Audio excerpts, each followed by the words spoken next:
Ghost cities. For many investors, this is the scariest China story. Cities across the country, populated only by empty apartment buildings. But is China's property market really that scary?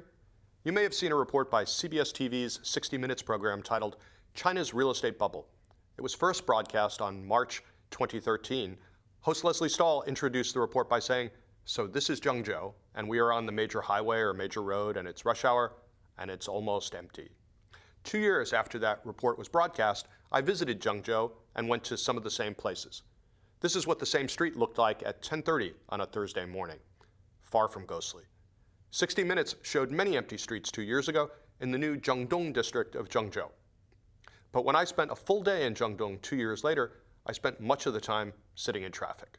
This big change over just 2 years isn't surprising.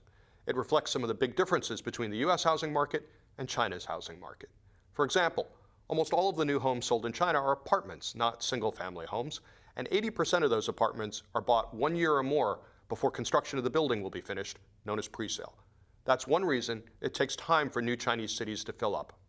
And most of those apartments are sold as a bare concrete shell. Finishing the apartment, everything from floors to kitchens and bathrooms, can take another 3 to 6 months after the new owner takes possession. Another unique factor is that most new apartments are being built outside of the downtown areas in smaller cities because the traditional downtown area is too congested and land is unavailable or too expensive.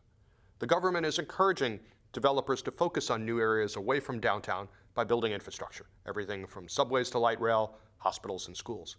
In the new Jiangdong district of Zhengzhou, where 60 Minutes filmed, many apartment buildings were completed several years ahead of the opening of the subway line to the area. Construction began in 2009 of a subway system planned for 6 lines covering a total of 125 miles, and the first line opened in late 2013 after the visit by 60 Minutes. Many people in Zhengzhou bought apartments in the new area with the intention of not moving in for several years, based on the view that housing prices would be much higher after the subway lines were completed. This pattern is repeated across the country.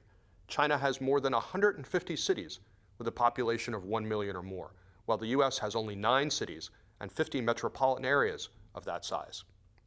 Americans probably haven't heard of most of these cities, but they're not hick towns. For example, last year there were more new homes sold in the city of Hefei than in Beijing. More were sold in Chengdu than in Shanghai. Zhengzhou has an urban population of 6 million, which is about the size of the Washington, D.C., Arlington, Virginia metro area. You've probably never heard of Zhengzhou, but most of the world's iPhones are made there. There are a few other important differences between the US and Chinese housing markets. To start with, Chinese use a lot more cash. New home buyers are required to put down at least 30% cash, far from the 2% median cash down payment made by first-time home buyers in the US in 2006. The products that broke Lehman Brothers and caused havoc throughout the US financial system just don't exist in China. There are no subprime mortgages, and there are very few mortgage-backed securities. There is no secondary securitization, so no CDOs or CLOs of subprime. China's residential property market is clearly very soft right now, but a housing crisis is very unlikely. Before we wrap up, let's return for a moment to the 60 Minutes report about Zhengzhou. Leslie Stahl visited a shopping mall that had no shops. When I went there 2 years later, that mall was still closed.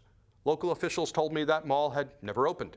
But the problem wasn't lack of customers. It never opened because of a legal dispute between the builder and the individual shop owners. Meanwhile, another nearby mall I visited seemed to be doing just fine, with a Starbucks and KFC and shops selling Converse and Nike shoes. There was even a Major League Baseball shop. Surprising, given that baseball is not really popular in China. And when I looked at the clothing on sale, I immediately assumed it was an unauthorized shop selling knockoffs. When I got back to the US, I spoke with Major League Baseball, and to my surprise, they said the Zhengzhou store was legit and is one of 250 licensed MLB shops in China. As for the unusual clothing, MLB explained that, quote, "The Chinese market, like many outside of the US, is a heavy fashion lifestyle interpretation of our brand."